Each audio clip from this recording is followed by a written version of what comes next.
미국 현지 경제 동향과 소식지 전해드리는 맨해튼 나우 시간입니다. 오하이오 주립대학교 자산관리학과의 겸임교수이자 JC회계법인 대표로 계신 지호준 박사님 모시고 미국 현지 이야기 나눠보도록 하겠습니다. 박사님, 안녕하세요. 안녕하십니까?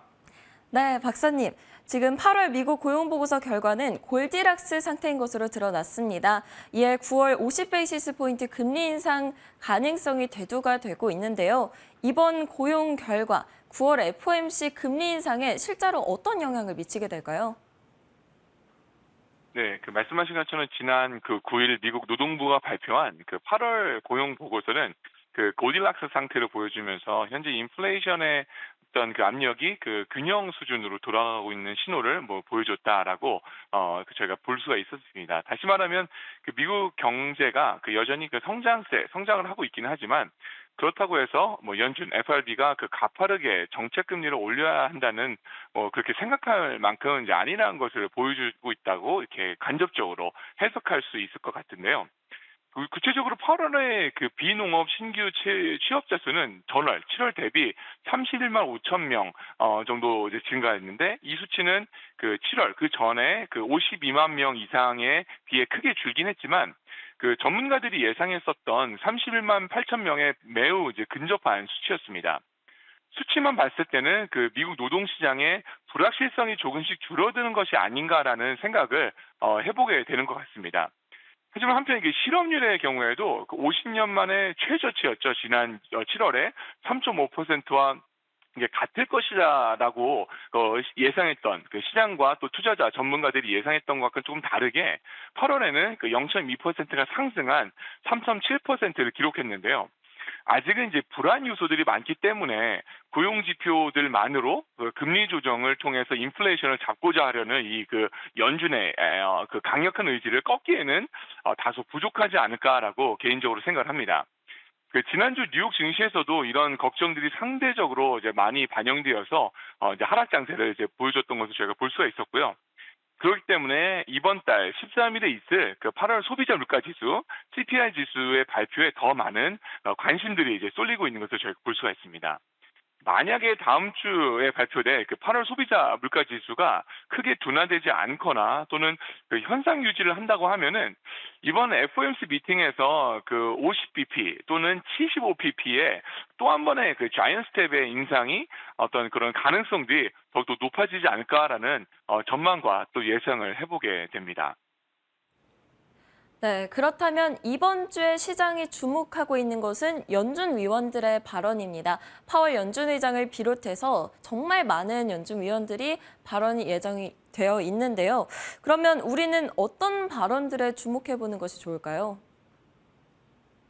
네, 지난주 파월 의장의 잭슨 홀 연설의 매파적 발언이 참 지난주 주식시장에 부정적인 영향을 줬습니다. 잭슨 홀 연설 이후에 다우 또는 S&P, 나스닥 모두 이제 큰 폭으로 하락을 했는데, 특히 나스닥의 경우에는 6일 연속 하락을 하면서 2019년도 7월, 8월 이후 3년 만에 최장기간 하락을 했었습니다. 이번 이 파월 의장의 발언에 따라 큰 영향을 크게 받을 필요가 없다라는 보도 자료 또는 분석 자료가 있었음에도 불구하고 시장과 투자자들은 매우 민감하게 반응을 했었던 지난 한 주였던 것 같습니다. 그렇다 보니 이번 주에 연준 또 위원들의 어떤 연설들이 예정되어 있고, 또 무엇보다 물가와 노동시장의 동향을 종합 분석해주는 베이직북 보고서도 이번 주에 발표가 예정되어 있는데, 참 많은 저희가 관심을 갖고 지켜봐야 될 그런 상황 같습니다.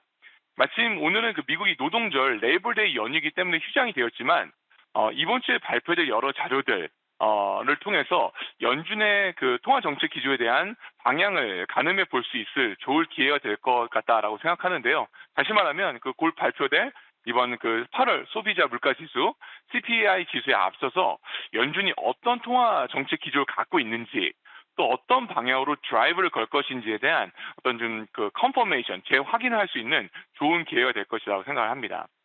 이번 자료들이 앞으로 9월 한 달 동안 또는 남은 3, 4분기 동안의 변동성 분석에 매우 중요한 변수로 작용될 것 같다라고 보고 있고요.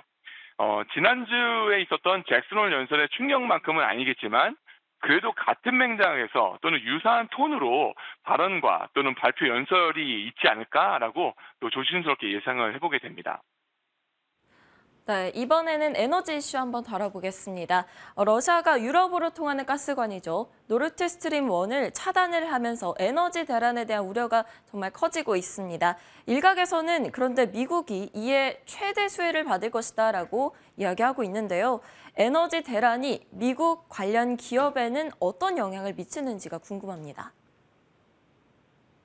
네, 말씀하신 것처럼 러시아가 최근 그 노르스트림 1, 원 파이프라인에 대해서 정기 점검을 3일 동안 시행한 후에 결국에는 이제 가스관 가동과 이제 공급을 중단하였습니다. 상황이 이렇다 보니 유럽 각국이 치솟는 인플레이션과 에너지 가격으로 인해서 가계나 또는 기업들의 부담을 이렇게 좀 줄이고자 정말 수십조 원 규모의 지원책들을 이제 속속 마련하고 있다라고 발표를 하고 있는 상황이고요. 뭐 예를 들어 독일의 경우에는 인플레이션과 에너지 가격 급등으로 인해서 뭐 경제적인 타격을 이렇게 줄이기 위해서 650억 유로죠. 88조 이상의 어떤 이런 인플레이션 종합 대책을 이제 발표하기도 했습니다.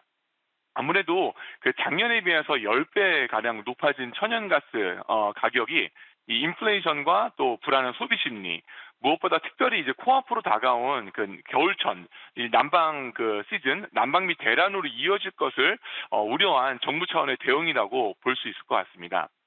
그동안 실제로 미국이 우크라이나 전쟁 이후 유럽에 대한 천연가스 수출을 이렇게 늘리면서 2022년도 올 상반기에는 뭐 최대 천연가스 수출국이 되었고, 지난 7월만 보더라도 미국산 천연가스가 이 사용량이 사실 이 러시아산을 초과하기도 했었습니다. 그동안 미국산 천연가스의 가격이 뭐 운송비라든가 유통비 문제 때문에 러시아산 천연가스보다 훨씬 높다 보니 대체적으로 수요가 적었지만, 지난 2월 러시아의 우크라이나 침공 이후 EU 국가들이 아무래도 러시아 가스에 대한 의존도를 많이 낮췄고, 여기에 대한 대안으로서 미국 천연가스를 사용하다 보니까 이게 급격하게 부상한 케이스가 된 것 같습니다. 아마도 당분간은 이 우크라이나와 또 EU 국가들에 대한 어떤 러시아의 에너지의 무기화 전략이 계속될 것 같아 보이는데요. 올 겨울이 오기 전에 EU 국가들이 또 우크라이나가 에너지 안보를 위해서 이제 총력을 기울 것이라고 생각을 하고요. 또 같은 맥락에서 같은 이유에서 미국의 천연가스 관련 산업과 또 에너지 산업의 경우에는 정말 매우 크게 성장할 것은 분명할 것이다라고 또 전망을 해보게 됩니다. 네, 지금까지 미국 시장에 관해서 이야기해봤는데요. 끝으로는 국내와 연결이 되는 미국 관련 소식 한번 이야기해보겠습니다. 주요 외신의 보도에 따르면 미국의 인플레이션 감축법이 한국의 등에 칼을 꽂았다라고 언급을 했고요. 이런 법안이 한국 기업들을 극도로 불리한 상황에 놓이게 할 것이다라는 보도들이 나오고 있습니다. 왜 이런 평가가 나온 것이고 실제로 한국 기업들에는 어떤 영향을 주는 건지 궁금합니다. 네, 한국 기업들에게는 부정적인 영향으로 이번 인플레이션 리덕션 액트가 작용할 것이 우려가 되고 또 걱정이 되는 그런 상황 같습니다. 이번에 바이든 정부에서 시행을 하게 될 인플레이션 리덕션 액트의 중요한 어떤 사항 중에 하나가 전기차에 대한 세제 혜택입니다. 구체적으로는 이번 IRA, 인플레이션 리덕션 액트에 그서는 미국에서 조립이 되고 또 북미산 원자재를 사용한 전기차에 한해서 중고차의 경우에는 $4,000 또는 신차의 경우에는 $7,500의 세제 혜택을 준다는 내용들이 있는데요. 세제 혜택을 제공해서 뭐 탄소 중립의 시대를 앞당겨 보겠다는 좋은 의도긴 하지만, 문제는 이 Made in USA, 미국산 또는 북미산이라는 조건 때문입니다. 세제 혜택에 비교적 상대적으로 매우 민감한 미국 소비자들에게 이번 세제 혜택, 텍스 크레딧이 소비 패턴에 직접적으로 또 매우 신속하게 작용할 것이라 어렵지 않게 예상을 할 수가 있는데요. 이번 법안에 의하면은 한국에서 생산된 또 한국에서 생산하여서 미국으로 수출 판매하는 전기차들에게는 이 보조금 지급 대상이 안 된다, 제외된다는 그런 조항 때문에 아무래도 한국 기업들에게는 불이익이 분명할 것 같아 보입니다. 당장 내년 2023년 1월부터는 법안 시행이 되게 될 경우 한국의 전기차 기업들 또는 북미산이 아닌 이런 다른 원자재를 사용하는 배터리 공장의 경우에도 피해가 클 것이다 예상을 하고요. 아무래도 이런 상황 속에서 한국과 또 한국 정부 차원의 어떤 공조와 협조가 더욱더 필요할 것이다라고 생각하게 됩니다. 네, 오늘도 미국 경제의 다양한 이슈들 함께 다뤄봤습니다. 오하이오 주립대학교 자산관리학과의 겸임 교수이자 JC 회계법인 대표로 계신 지호준 박사님 모시고 미국 경제 이야기 다뤄봤습니다. 오늘도 말씀 감사합니다. 감사합니다.